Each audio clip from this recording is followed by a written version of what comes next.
പാർട്ടിയുടെ ഈസ്റ്റർ സന്ദർശനത്തെ സംബന്ധിച്ച രാഹുൽ മാങ്കൂട്ടത്തിന്റെ വിവാദ പരാമർശത്തിൽ പരാതി നൽകിയിരിക്കുകയാണ് ബിജെപി. പാലക്കാട് മണ്ഡലം കമ്മിറ്റിയാണ് ഡിവൈഎസ്പിക്ക് പരാതി നൽകിയിരിക്കുന്നത്. മാതൃഭൂമി ന്യൂസിന് ഇന്ന് രാവിലെ രാഹുൽ മാങ്കൂട്ടത്തിലെ വിഷയവുമായി ബന്ധപ്പെട്ടൊരു പ്രതികരണം നടത്തിയിരുന്നു. ആ പ്രതികരണത്തിന്മേലാണിപ്പോൾ ബിജെപി പരാതിയുമായി മുന്നോട്ട് പോകുന്നത്. വിവാദമായിട്ടുള്ള ആ പ്രതികരണം കേൾക്കാം. അയ്യോ, പെസാപ്പായിട്ടൊന്നും വന്നില്ലല്ലോ, സാരമില്ല. പിച്ചാത്തിയുമായിട്ടൊന്നും അരമനെ കയറി ചെല്ലാതിരിക്കാൻ പറഞ്ഞാൽ മതി, മണിപ്പൂരിലൊക്കെ ചെയ്തതുപോലെ. അതല്ല എങ്കിൽ ഈ രാജ്യത്ത് ഛത്തീസ്ഗഡ് തൊട്ട് കർണാടകം വരെയുള്ള നിരവധി ആരാധനാലയങ്ങൾ ആക്രമിക്കാൻ വേണ്ടിയിട്ട് അവർ ചെന്നതുപോലെ ചെറിയ വാക്കത്തിയുമായിട്ടും കുറുവടിയുമായിട്ടും ദണ്ഡുമായിട്ടും ഒക്കെ ചെല്ലാതിരിക്കുന്നത് തന്നെയാണ് ഇവർക്ക് ഈ നാടിനോട് ചെയ്യാൻ കഴിയുന്ന ഏറ്റവും വലിയ സ്നേഹയാത്ര. വെറുതെ ഇവരൊക്കെ വീട്ടിലിരുന്നാൽ മതി. അരമനകളിലേക്ക് വാക്കത്തിയും പിച്ചാത്തിയും ദണ്ഡിയുമായി പോയി ആക്രമിക്കുന്നവരാണ് എന്ന തരത്തിൽ ദുരുദ്ദേശത്തോടു കൂടിയിട്ടുള്ള ഒരു പ്രസ്താവനയാണ് MLAയുടെ ഭാഗത്തു നിന്നുണ്ടായിട്ടുള്ളത്. ഇത് സമൂഹത്തിൽ കലാപാഹനം ഉണ്ടാക്കുന്നതാണ്.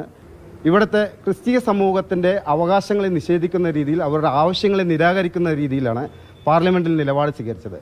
ഇവരാണ് ഇന്ന് ആ സമൂഹത്തിൻ്റെ പിന്തുണ നഷ്ടപ്പെട്ടു എന്ന് ഒരു ബോധ്യം വന്നപ്പോൾ അത് തിരിച്ചു പിടിക്കാൻ വേണ്ടി കുടില തന്ത്രങ്ങൾ പ്രയോഗിക്കുകയാണ്. അനാവശ്യമായിട്ടുള്ള ഒരു വിവാദമാണ് പാലക്കാട് MLA നടത്തിയിട്ടത്. സമൂഹത്തിൻ്റെ സമാധാന അന്തരീക്ഷം തകർക്കുന്ന രീതിയിലാണ് MLA പ്രതികരിച്ചുകൊണ്ടിരിക്കുന്നത്. ഇത് അവസാനിപ്പിക്കണം. ഈ വിദ്വേഷ പരാമർശത്തിൽ കേസെടുക്കണമെന്ന് ആവശ്യപ്പെട്ടുകൊണ്ടാണ് BJP പാലക്കാട് മണ്ഡലം കമ്മിറ്റി പരാതി നൽകിയിട്ടുള്ളത്. ഗോകുൽ VS പാലക്കാട്ട് നിന്ന് വിവരങ്ങൾ നൽകാനായിട്ടുണ്ട്. ഗോകുൽ, നമ്മളിപ്പോൾ MLAയുടെ വാക്കുകൾ കേട്ടത് കുറച്ചു മാത്രമാണ്. അദ്ദേഹം രാവിലെ നമ്മുടെ ബ്രേക്കിംഗ് ന്യൂസിലാണ് പ്രതികരണം നടത്തിയത്. അപ്പോൾ കുറെ ചരിത്രം പറഞ്ഞു, സമീപകാലത്തെ സംഭവങ്ങളൊക്കെ പറഞ്ഞു. അതിനിടയിലാണ് ആദ്യം തുടങ്ങിയതാണ് ഈ വരികളിലോടുകൂടി. ഇപ്പോൾ BJP നൽകിയിട്ടുള്ള പരാതിയിന്മേൽ FIR ഇടുന്നുണ്ടോ പോലീസ്? എന്താണ് ഈ പരാതിയിൽ പറയുന്ന കാര്യങ്ങൾ? എന്തിന് കേസെടുക്കണമെന്നുള്ളതാണ് അവർ പറയുന്നത്?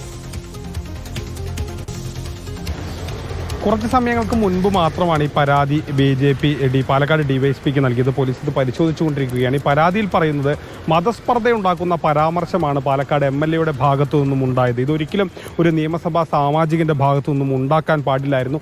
അനാവശ്യമായി രാഹുൽ മാങ്കൂട്ടത്തിൽ വിവാദം സൃഷ്ടിക്കുകയാണ്. അത്തരത്തിൽ ജനങ്ങളെ ഭിന്നിപ്പിച്ചുകൊണ്ടുള്ള പരാമർശങ്ങളാണ് MLAയുടെ ഭാഗത്തു നിന്നും ഉണ്ടാകുന്നുള്ള പ്രതികരണമാണ് BJPയുടെ ഭാഗത്തു നിന്നും വരുന്നത്. ഇത് ചൂണ്ടിക്കാട്ടിക്കൊണ്ട്, അതായത് പ്രധാനമായും മതസ്പർദ്ധ ഉണ്ടാക്കുന്ന പരാമർശമാണ്, അതിനെതിരെ കേസ് ണമെന്ന് ആരോപിച്ചുകൊണ്ടാണ് ഈ പരാതി BJP നൽകിയിട്ടുള്ളത്. ഇതിൽ പറയുന്നത് ഈ മണിപ്പൂർ കലാപവുമായി BJPയുടെ ഇന്നത്തെ സന്ദർശനത്തെ ഉപമിച്ചുകൊണ്ടാണ് ഇത്തരത്തിലൊരു പരാമർശം MLAയുടെ ഭാഗത്തു നിന്നുണ്ടായത്. പക്ഷെ അത് സ്വാഭാവികമായ ഒരു രാഷ്ട്രീയ വിഷയമായി മാറുകയാണ്. അതിൽ ഇത്തരത്തിലൊരു ഏതെങ്കിലും തരത്തിൽ ഇങ്ങനൊരു സംഭവങ്ങൾ ഉണ്ടായിട്ടില്ല, അതിനെ MLA വളച്ചൊടിക്കുകയാണ്, തെറ്റിദ്ധരിപ്പിക്കുകയാണ് എന്നൊക്കെയാണ് ഈ പരാതിയിൽ പറയുന്നത്.